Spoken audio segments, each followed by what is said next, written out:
this is Iowa Point right here, right on this street. There's nothing left of it except for a couple of houses. And believe it or not, this used to be a city of over 3,000 people. And it was the second largest city on the Missouri River after Leavenworth in the 1850s. So what happened? So commonplace for people to come and cross the river as they're heading to the west, just like White Cloud, which is not far down the road.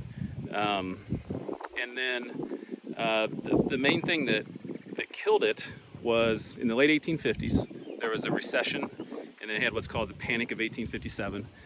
And then at the same time, obviously the Civil War was getting ready to happen. And this city was divided equally, 50-50, north and south. And so a lot of people went off to fight the Civil War, and the people that were left had a literal civil war of their own in the town. And if there was ever a place that you could say was its own worst enemy, it was Iowa Point, because they basically destroyed the town fighting with each other. When the men came back from the Civil War, the town was hardly anything of what they remember, and then that just kind of started its decline and ended up, now it's nothing. And just a couple houses. It's a beautiful area right on Highway 7, which is called the Glacial Hill Scenic Byway. And so if you're ever driving down that road, stop off and see what used to be the second largest city on the Missouri River, Iowa Point.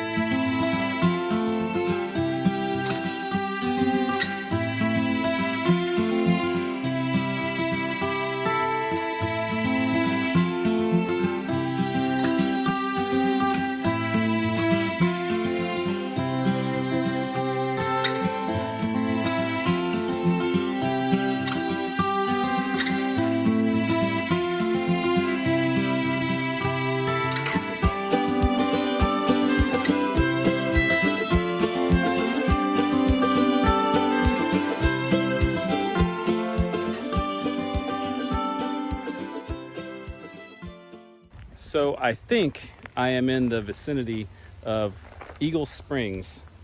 I say I think because it's really hard to find, and I went down a bunch of different roads, and I might be on private property for all I know right now. Hopefully I'm not. There's nothing that said no trespassing.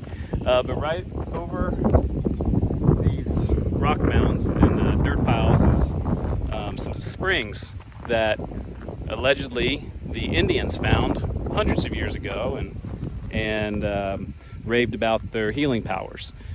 And then some settlers came along, they advertised that, and people started coming. And but it's very far out here. It's hard to get to, so I can see why it might not have been successful. But they built some buildings.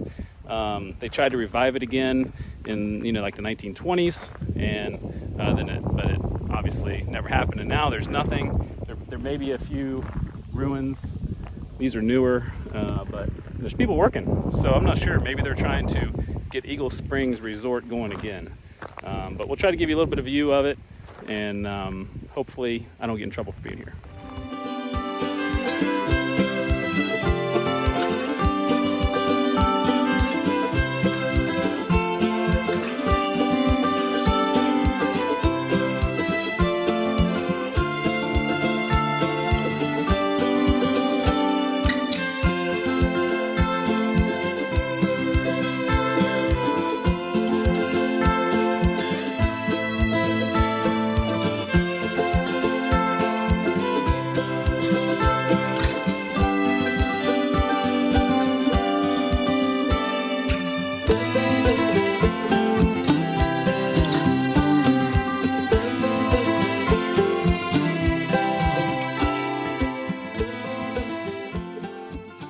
So Bendena is still an active community. It's just unincorporated.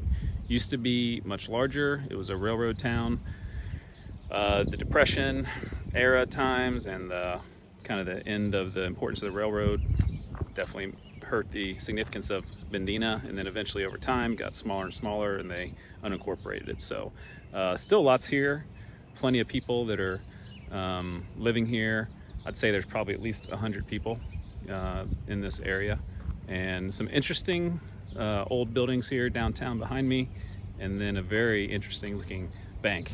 So kind of a neat stop along the road in Bendena.